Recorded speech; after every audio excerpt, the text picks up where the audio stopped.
We begin with this developing news out of the Middle East this morning, where Israel and Hamas have reportedly agreed to limited pauses in fighting to allow health authorities to vaccinate children against polio.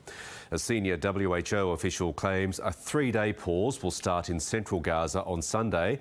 It will then be followed by 3-day pauses in both northern and southern Gaza. The pauses will be short-lived and will only last for 9 hours each day. The WHO estimates that at least 90% of children in Gaza need to be vaccinated to stop the transmission of polio.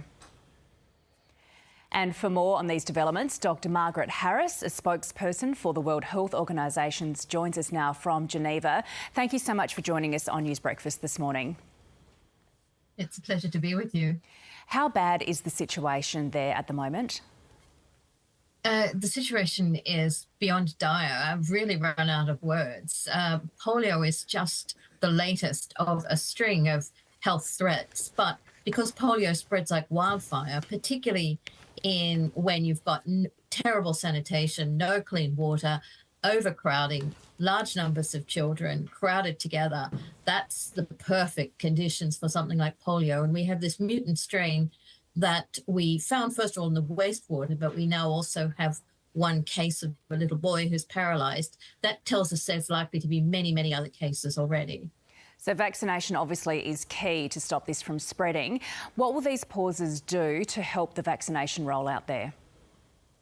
Well, honestly, we've been asking for a ceasefire so we could do the job as well as possible. So this is not perfect, but as Dr. Peppercorn, the senior official in the Gaza Strip, said, it's the best we can do, and we're going to have to make it a workable solution. And we've got an agreement that they'll stop fighting in the areas where we will vaccinate. We'll have to vaccinate in one area for 3 days, like you said, starting with central Gaza. Then we'll do it in southern Gaza for another 3 days, and then in northern Gaza, because we need to reach over 640,000 children. Every child under 10 needs to receive a polio vaccine.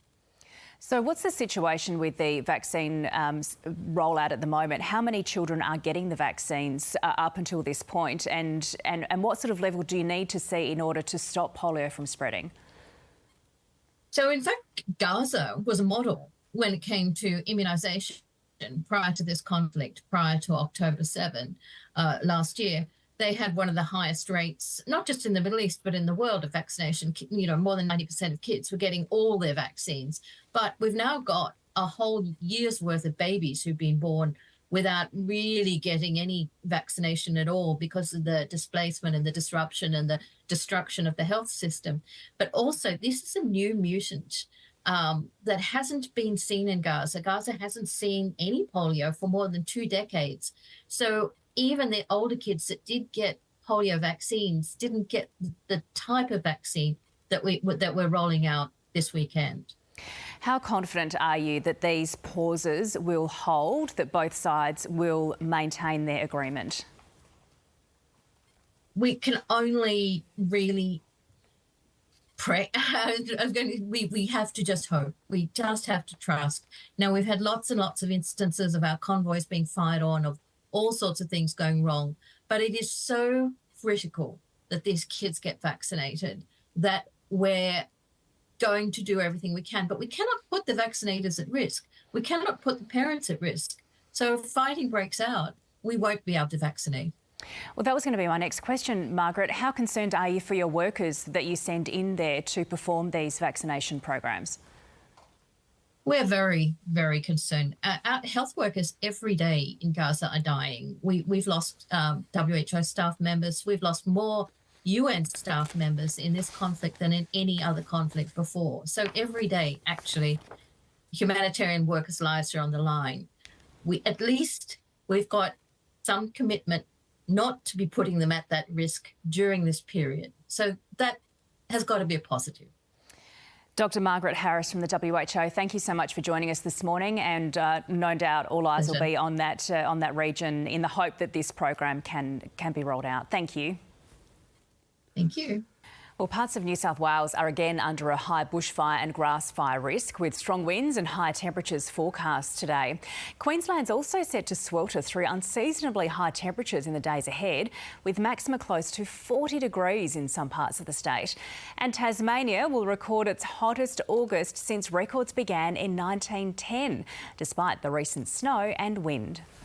The New South Wales Environment Minister Penny Sharp says the state's penguin colony could be affected if an overseas strain of bird flu arrives in Australia. Ms Sharp says with the warmer weather and migratory birds arriving in New South Wales, she has convened a roundtable with experts and volunteer organisations later this morning. A prominent domestic violence shelter in Darwin has revealed it is taking authorities more than 24 hours to respond to requests for welfare checks. Dawn House is hopeful more funding for police will improve the situation. It comes as Northern Territory Police concede it received at least one call for assistance the afternoon before the death of an Indigenous woman last week, after initially saying there were no calls prior to her death. A man has been charged with her murder.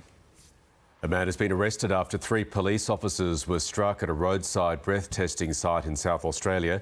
Police allege the motorcyclist refused to enter the testing site and hit an officer as he rode past. 2 other police officers were also hit but were then able to stop the rider. The officers were not seriously injured. The suspects in the plot to attack Taylor Swift concerts in Austria aim to kill tens of thousands of fans. That's according to the CIA.